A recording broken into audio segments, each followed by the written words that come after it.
First of all, Ioana Calin, and she's sitting here right in front of me. She works with the Legal Aid Office and is working in the criminal and immigration area. She started with the Manhattan Criminal Defence Division, but in 2016 moved into immigration law in the Legal Aid Service. Ioana consults the Criminal Defence Division attorneys in legal aid across all 5 boroughs, and they regard or they look at the immigration consequences of criminal arrests for non-citizen clients. And tonight, if you'd like to come up, Ioana, she's going to talk about the current state of immigration law in the US that focuses on the executive orders and the different policy changes since the new administration took place. So thank you very much for coming.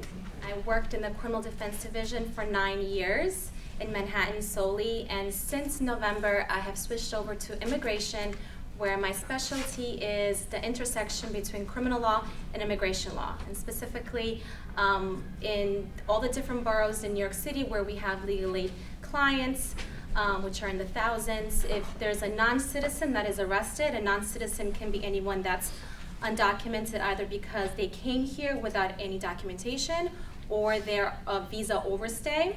Both groups are categorized as undocumented. Or if they're an LPR, lawful permanent resident, green card holder. Anybody who's not a citizen and is arrested, they are can be severe immigration consequences to an arrest and to a disposition. In the previous administration, under the Obama administration, there was a priority. So the president came up with 3 different priorities for enforcement. And depending on the outcome of your criminal case, that determined what priority you were in and what kind of action ICE would take to deport you. Under the new executive orders that were passed at the end of January of this year, under the new administration, all of that has changed. So now, if you are undocumented, so this does not apply to green card holders, but if you're undocumented either because you came here with no permission, you crossed the border, so to say, or you're a visa overstay, just being arrested makes you a priority for enforcement. So it's a very big difference, because that says it does not matter if your case is dismissed, it doesn't matter if the prosecution, the DA's office declines to prosecute, doesn't matter if you go to trial and you get acquitted, you are a priority for removal. In addition, you're also a priority if you are convicted of any crime, including any violation, if you've ever been previously removed from this country and you've come back. So basically everybody's a priority, which makes it kind of hard because there has to be some sort of priority in the enforcement. Since the new administration has taken over, we, the Legal Aid Society, as well as the other immigration organizations, have been trying to see what, if any, patterns are emerging, right? Who are they really targeting? So we can kind of get a sense of what is going on. So far, we don't know. It's not very clear. We are seeing people that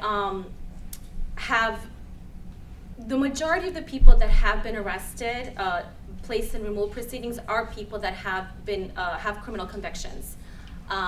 Although there have been some that do not, and I'll talk about that in a minute.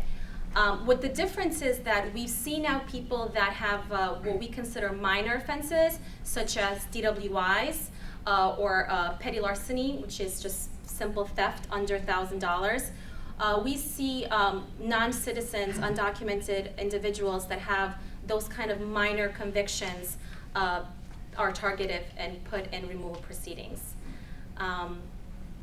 There's also been other changes. There's been a lot of changes, but for example, on the border, there used to be under the previous administration what's called the catch and release policy, where if a border patrol stopped you attempting to cross the border, they would just fingerprint you and they would allow you to turn back around and go back through Mexico, effectively not placing you in detention.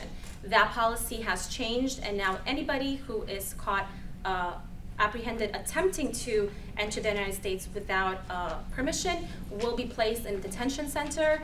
They will not have bond available to them for at least the first 6 months. It could take anywhere from 9 to 12 months for removal proceedings. And these detention centers are the same as incarceration. There's no opportunity to leave. So there's a lot of changes. On the back table on the right side, I've made copies of the different executive orders and breaking them down into bullet points as to how that affects different non-citizens. Also, we have an immigration clinic outreach called the Robin Hood Foundation that's run by the Legal Aid Society. They have an office in every single borough, and anybody can come in. They do have to make an appointment ahead of time, and they can come with their documentation, and we can help them assess what their status is, if they have prior convictions, how those convictions make them vulnerable to deportation, if they're not been arrested but they would like to adjust their status. Depending on how you arrive here, you are able to adjust your status. We've seen a lot of our most vulnerable immigrant communities, the Asian communities. We've seen a lot of Hispanic communities where there are these attorneys that are giving incorrect immigration advice and is promising people that they have a pathway to lawful status, which they do not have. And not only are they spending thousands of dollars on these application and attorney fees, but if you apply for a benefit that you are not entitled to, not only will you be denied, but you will then be placed in removal proceedings. So we've seen a lot of people, this happened to a lot of people. And then a lot of these attorneys close up shop, can't find them.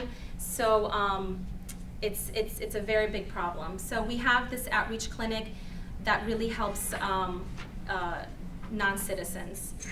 There's also information regarding arrests, specifically if you're not documented, as Liz?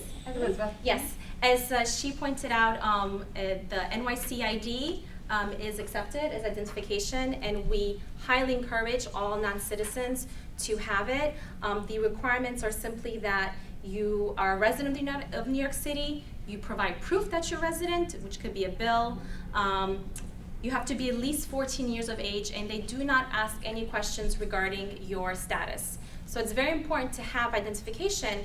And one of the reasons is if, for whatever reason, the police stops you to inquire about whatever information, if they think a crime is happening or might be happening, or for whatever reason, and they in their determination determine that they might arrest you or they might issue a ticket, for example, for public urination, for drinking in public, for walking between subway carts, they could give you a ticket for it. They can either give you a SAP ticket, which you just have to pay a fine, or they can give you a desk appearance ticket, which is an arrest, but instead of processing you and staying central booking for 24 hours, you go to the police precinct, and within 2 hours or so you're released, and on your own you go to court and you take care of the case.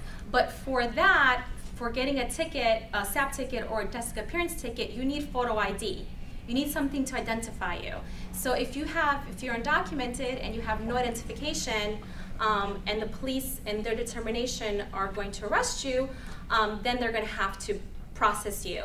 And once you're processed, then it just becomes a lot more problematic. As Liz also mentioned, we have a New York City detainer law, which says that Department of Corrections will not cooperate with ICE. So in order for there to be an ICE hold on you, meaning that ICE is going to take you into their custody, there has to be a federal judicial warrant, and you have to either be on the terrorist watch list or have been convicted of a particularly serious crime within the past 5 years.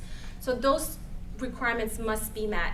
We have seen these ICE detainers are filed every single day, but once their legal department examines them and see that they do not fall within the requirements of our detainer law, then those detainers are not honored.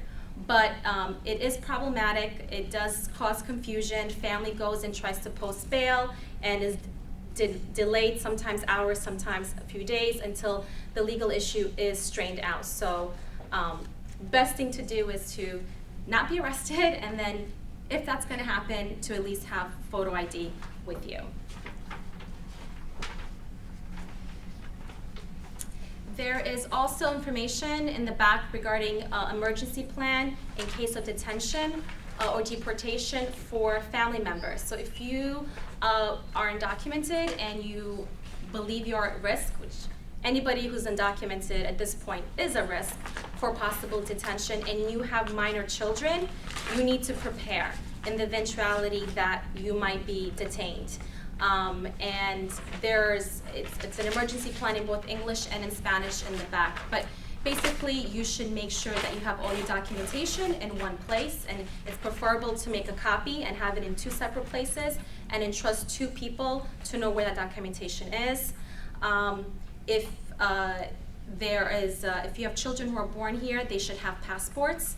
You should make sure that they have accurate, up-to-date passports in case you are placed in detention and you are deported, and if you want your kids to come with you, they need to have their passport, and it does take several weeks to get that, and you don't want a delay such as that. They also need to appoint somebody to be guardian, to make decisions regarding school, regarding medical care.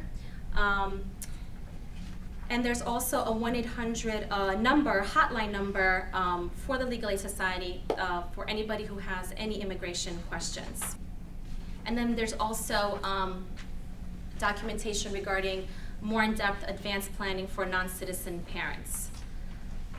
There's also in the back, I went to the Mayor's Office of Affairs Immigration Forum a few weeks ago, and they gave out this one sheet, also fact sheet about immigration, and it talks about the ID NYC, education, healthcare, and also immigration help.